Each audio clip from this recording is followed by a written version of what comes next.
Welcome to Multifamily Insights. I'm your host, John Casman, and I want to thank you for joining us for another great episode.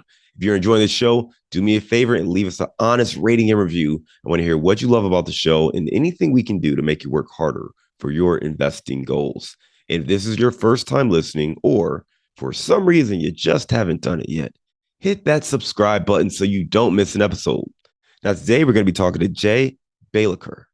Jay Balekar has a background in computer science and IT, and he started investing in multifamily real estate in January 2020 to diversify his income streams and fell in love with real estate. Since then, he's been in 12 real estate deals across 3 states, consisting of 560 doors. On 214, he is a lead sponsor on. Let's welcome to the show, Jay Balekar. Thank you so much for having me, John. It's a pleasure. Hey, Jay, great to have you on and great to talk to you. I went over your bio at a very, very high level. Why don't you take a minute or two and fill in some of the gaps? Sure, absolutely. I think that was a terrific intro. So thanks for that, John. So really, as you said in that bio, it really started as a side income or an investment vehicle. And I remember one of my very first investments was actually with you in one of your deals, right? So that's when I was like, I had a travel job. I still do, but after COVID, I don't have to travel anymore. But I was reading a lot of these books and, Rich Dad, Poor Dad, Bigger Pockets books and all of this. And that's when I truly realized the power of real estate and also building assets, because usually when you get a job, you start buying these liabilities, buy a house, buy cars, buy good clothes, but that's not really putting money in your pocket. That's taking money out of your pocket. And that was a big realization. Then I saw the tax savings and all of that. And what are the wealthy doing? And that's when I was like, man, I got to start investing in real estate.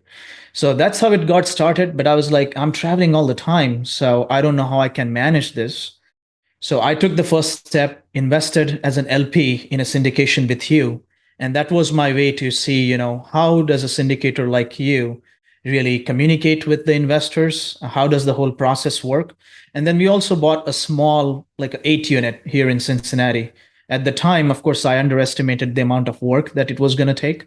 But that was the starting point. And once I went through that whole process of stabilizing the property, doing the cash out refi, we just fell in the love with, with the process.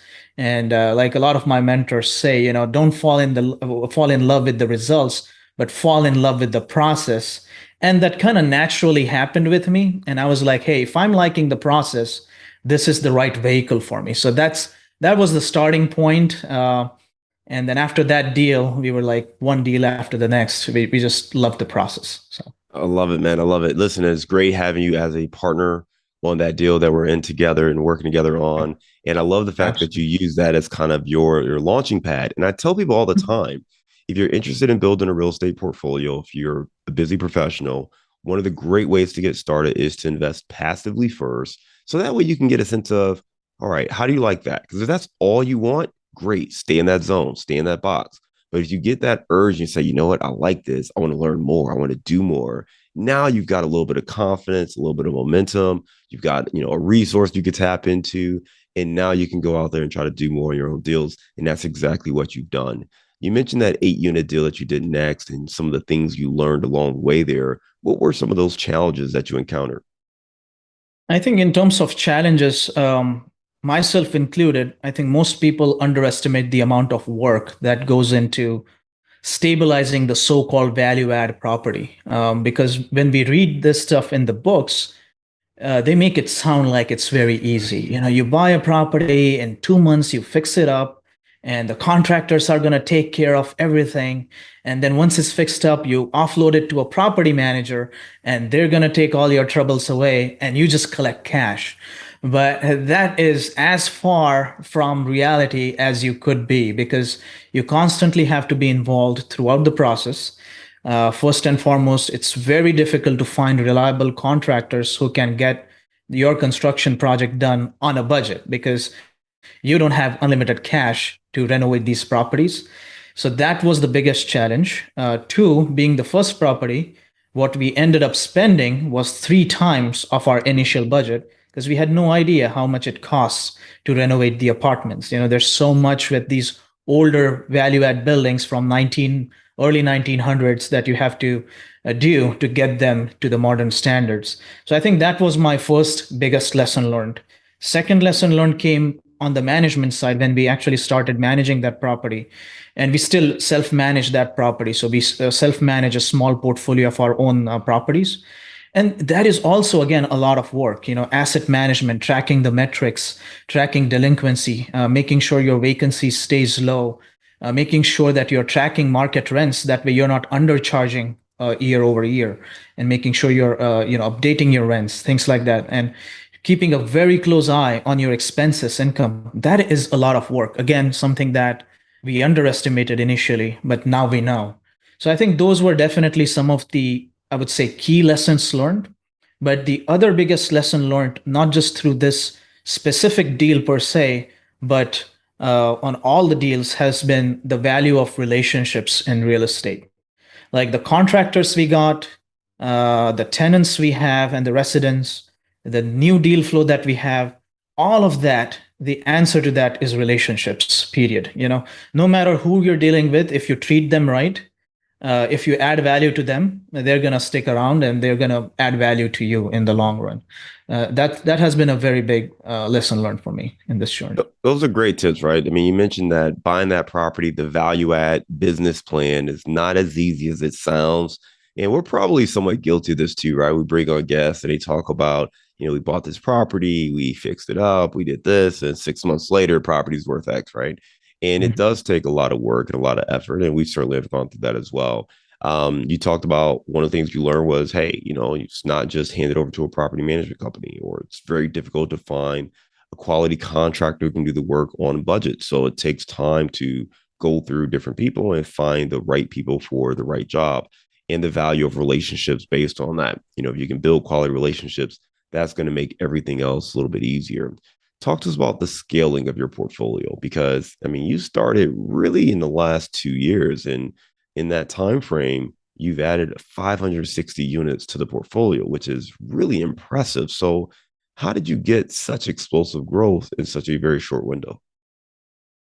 Yeah, that's a great question, John. And I think what I would like to also talk about in terms of scaling the portfolio, yes, it's something that we still struggle with. It's a constant struggle. We're always like, oh, should we target mid-sized multifamily where there's more of those value add deals that are mismanaged, mom and pop sellers, or do we focus on larger stuff, 100 units and up, where those are fewer and far between? They come from brokers. They're mostly sold at retail pricing, so that's still a struggle. We usually, our main criteria is to find the deal that makes sense, that definitely is going to make money. So rather than buying something retail and hoping the market's going to help you and the cap rates are going to compress, or if there's not a lot of meat on the bone. But I think also one point that I would like to make is when you see these door count numbers, a lot of times, and I learned it the hard way, they are not real. And I was guilty of really living in the gap. And when I say the gap, I'm referring to the book by Dan Sullivan called The Gap and the Gain. And in that book, he mentions that if you're in the gap, you're always comparing yourself to others, right? So I was always comparing to people who had 1,000, 2,000, 5,000 doors. I'm like, oh my God, they built a portfolio of 5,000 doors in 2 years. How the hell did they manage that? So, and I used to be unhappy with my success because it would just fade away in front of this massive portfolio that other people were building. But I think that's when I started to realize that when it comes to scaling and this door count, sometimes you can actually co-GP with other teams and really have even 0.5% of that deal, but technically you just added 250 doors to your name, right? So I think that's a really good tool. I mean, I would say that it's a tool in the tool belt where this helps you to build your credibility. You're still getting exposure to that 250 unit asset and asset management, but at the same time, you're not truly having those 250 doors. So I think that's a clear distinction that I understood after I started investing in multifamily. But just to kind of answer your question more directly, in terms of scaling, the number one thing, again, that has helped me is relationships. Because in the past few years, the market has been crazy and deal flow was probably the biggest challenge.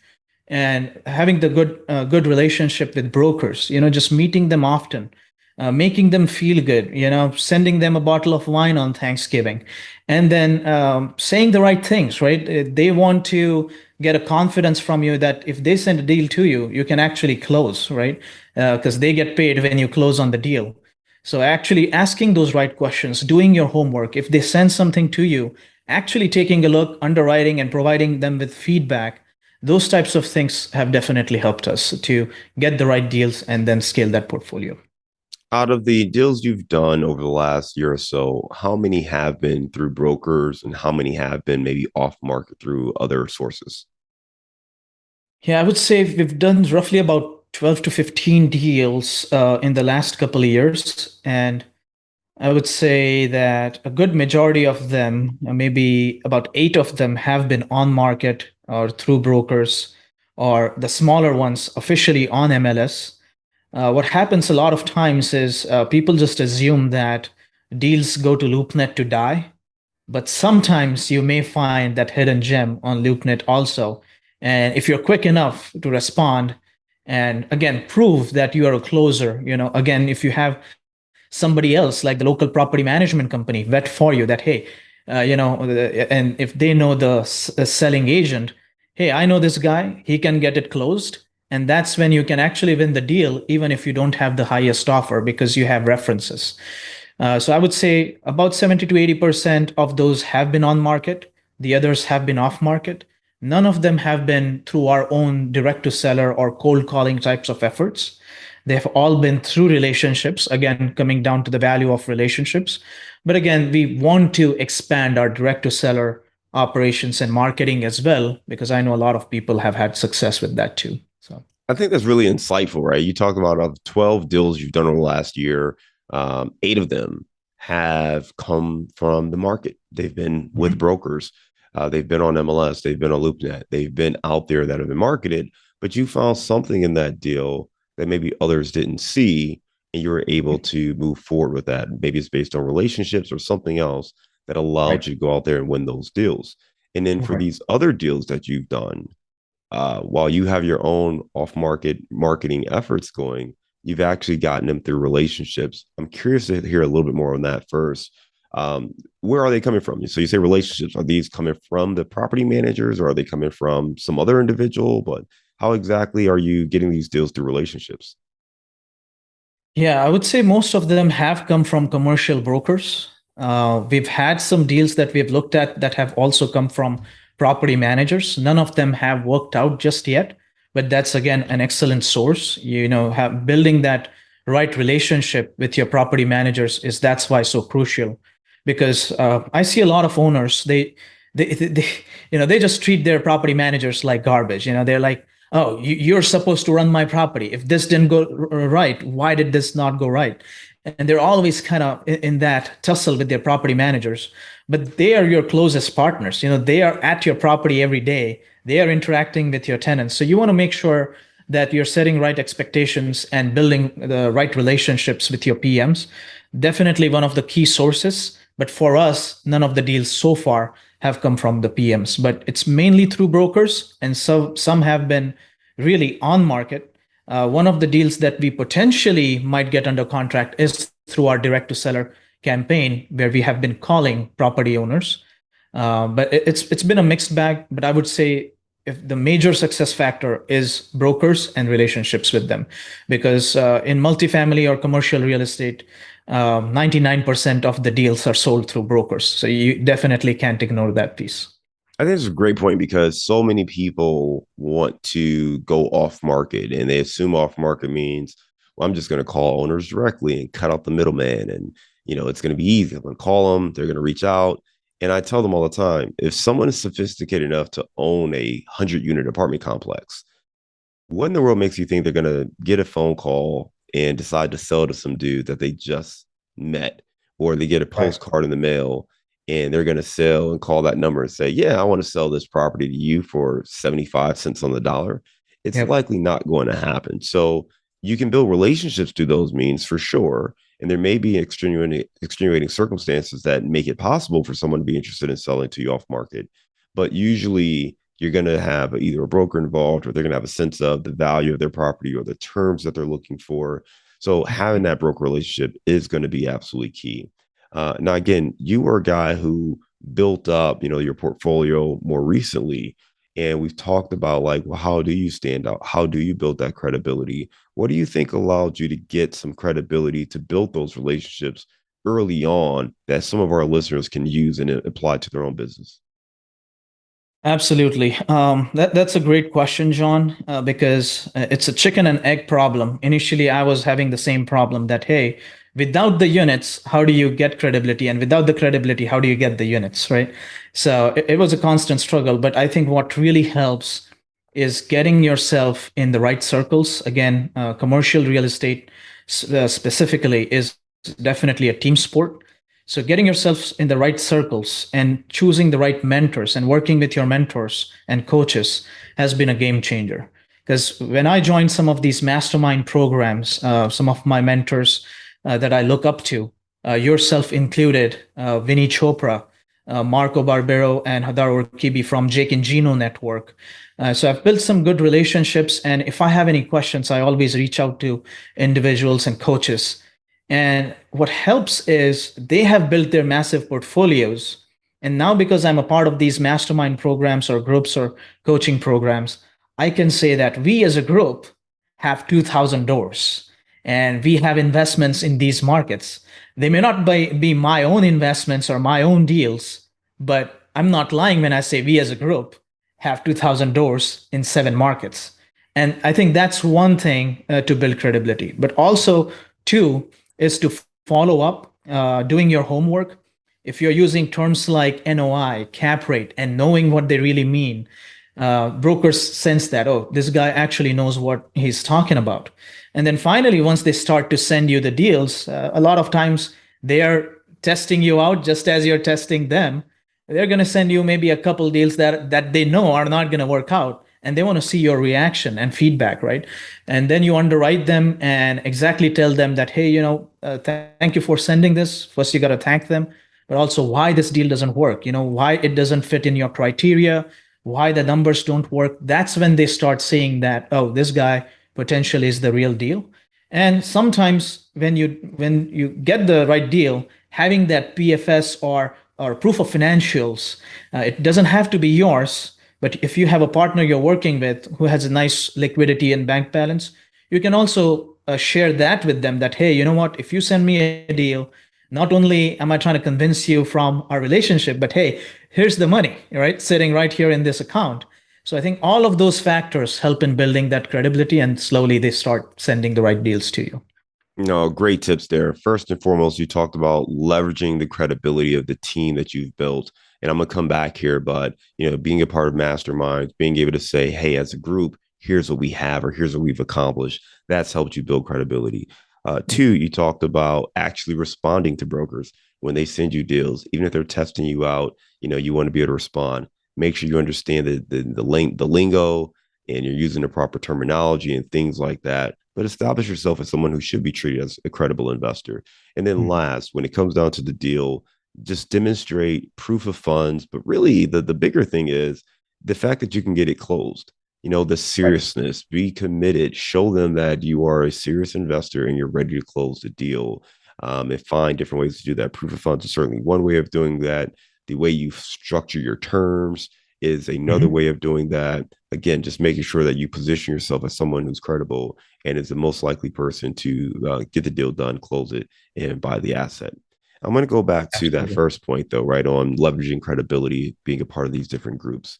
Some people Mhm. may hear that and say, well, it is misleading because you're saying you're a part of this group, but you haven't done anything. Talk to me a little bit more about that, because if you are saying, hey, we've got 2,000 units, but you actually have none, how do you kind of reconcile maybe the gap there? Yeah, I think again, a great question, John. I would say that you don't want to sound like you're bluffing, and you don't want to bluff, right? Because dishonesty catches up to you very quickly. So in these situations, if you've built, I think I would say first build that solid relationship with your coach or mentor, right? Be ready to do a lot of free work. I mean, I've done free underwriting and free work for a lot of people. And that's a great learning experience. A lot of people go into real estate thinking that they're going to make seven figures the next month. I think that's really real estate is a get rich slow game, not get rich quick game, right? So you have to be very patient. Once you've built those relationships, and if you have a right deal on the table that the broker has brought you, I actually have invited my mentors to join those calls as well. So it's not just me building that credibility, but my mentor already has that credibility. And when that person is asking the right questions and speaking the right lingo, automatically I'm getting the benefit from my mentor of that credibility as well. And the broker knows that we are working together as a team. So I think a lot of times when you're getting started, having the right coach, right mentor, or the right partner is very helpful because I would say that faking it doesn't always work because people who are in the business for a long time, they'll quickly catch that you're bluffing. But leveraging the right people in your network is really how I would do it. And Jay, I love the clarification because I think that there's a line people walk. And the Yeah. point I want everyone to take away is you have to engage these people in your team and make sure that they can back up whatever it is you're saying. If you Right. say we as a group have X amount of units, we make sure we as a group can do the deal. And it's not you as a group Right. borrowing someone's name without their knowledge. And then they're like, no, I can't help you with that deal. What are you talking about? Yep. So Yep. make sure that they're either going to be involved, that they've looked at the deal, they've given you their stamp of approval, that they're willing to jump Yep. on a call, they're willing to partner with you, they're willing to sign on the loan, whatever it is. Make Hmm. sure you're leveraging that in a way that's truthful and also allows you to get the deal done. Because the point is simply to demonstrate how you're going to get the deal done and what those issues may be. And if you lack Absolutely. experience, you want to surround yourself with someone who's got more experience. You just want to do that in general. Why would you want to go out there and just Yep. do something with no experience and just hope it goes well? So I Hmm. think it's important to do that. And then definitely call out, who do you have on your team? Who did you surround yourself with? And I think that allows you to speak with confidence in, here's what I've got, here's what my team has done, here's what we're looking to do, versus misleading people with the level of experience you Right. actually have. So great point. Thank you for clarifying that, Jay. Hmm. Yeah. Yeah. Absolutely. So, Jay, you've really started now pushing your company, right? Compounding Capital Group. I know you kind of started off, just really investing by yourself. You've got a company now, you have investors. What has that experience been like? Growing the company, starting to work with other investors, and really scaling this portfolio? Absolutely. I would say that it's a lot of work. There's no weekends, there's no vacations. You're technically always working, but at the same time, every day is a vacation because you are really loving what you do. And I think that has been the biggest difference between a W-2 and starting your own or running your own business. Uh, and I would say that my W-2 job actually has been, there's no complaints that I had about my W-2. I loved my job. But by the end of the day, you're doing what you're doing because someone else is asking you to do so. And you're sitting in front of a computer all day and you're just tired by the end of the day. As opposed to that, when you're running your own business, maybe you're working longer hours, but you don't feel as tired because you actually enjoy what you're doing. I would say there are definitely a few other aspects that you almost are forced to learn when you're building a business. Investor relations, the value of relationships, the value of thinking right, just having the right mindset. That you usually, I mean, it's hard to really learn some of those things or get those lessons if you're kind of doing the same thing every day. So I would say the experience has been very rewarding. The people that I've come across and the relationships that we've built through this business, I don't think I would have met any of these people if it was otherwise.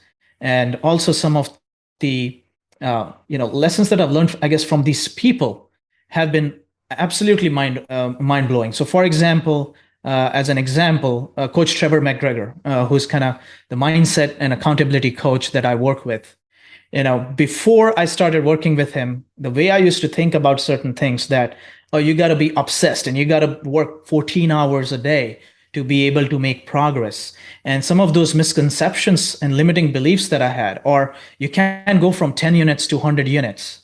Those all misconceptions I was able to eliminate by working with the right people and having the right people in my network. And that all happened because I thought about working on a business as opposed to working a job.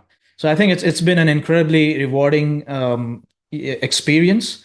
But I would say it's mainly because the type of people that I've had to cross paths with in this journey, and those people have made this journey so rewarding.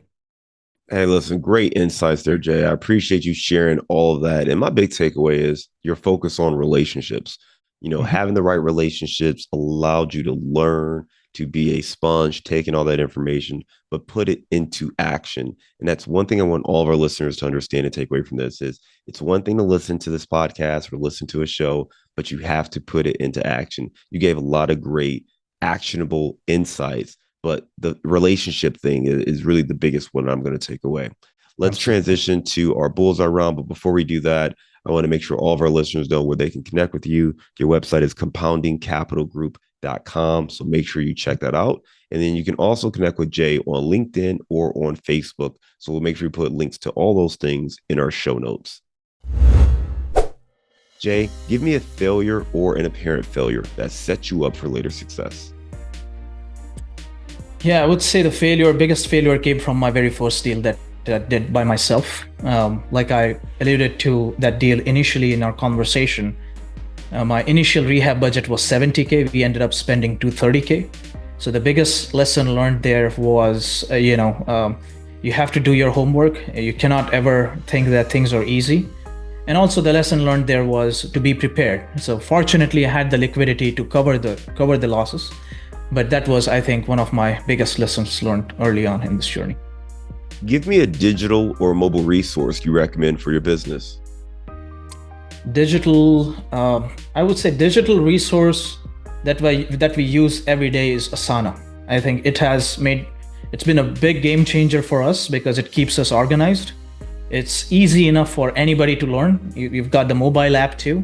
So across all our investors and all in a JV type of a deal where everybody is active, and also across our team, we heavily use Asana. So it's been a game changer for us. Give me the book you've recommended or gifted the most in the last year. Oh man, there's so many that it's hard to pinpoint. I'm not gonna tell you the name that everybody recommends, the Kiyosaki book, but I'm gonna give you actually two, if you don't mind. So that's been Who Not How, a huge game changer for me because I had the tendency of doing everything myself and being in control. And that was one of the biggest things that was stopping me from scaling. So that book was a game changer.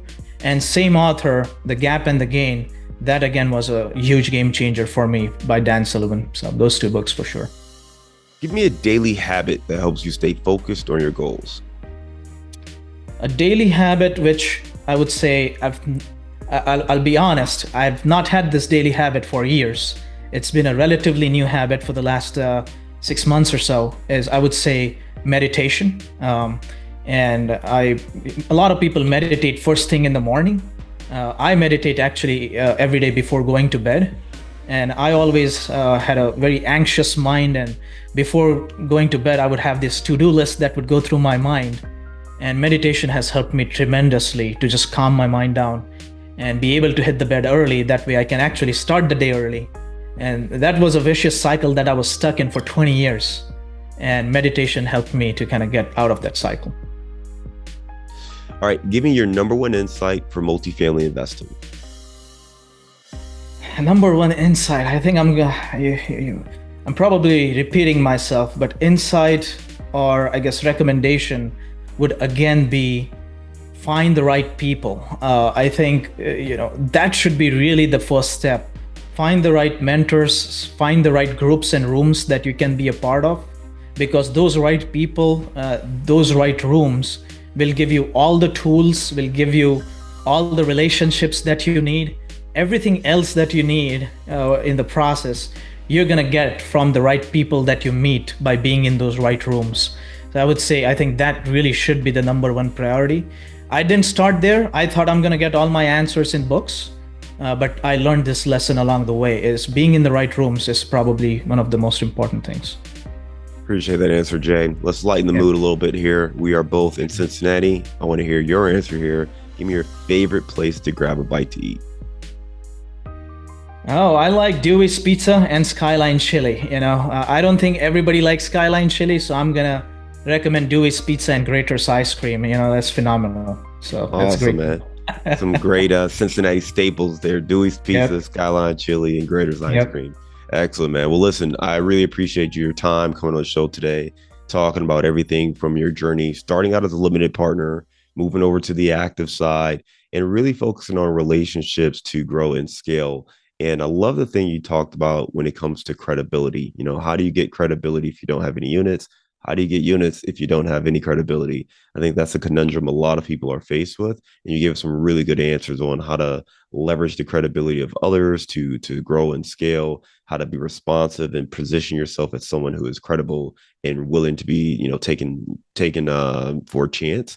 And lastly, actually following up and making sure you either deliver proof of funds or demonstrating desire and eagerness to close. So Mhm. really great actionable insights. I implore everyone to follow up and connect with you if they want to learn more. You can go to compoundingcapitalgroup.com. And again, Jay, great talking to you. Look forward to seeing you again soon. Hope you have a great day.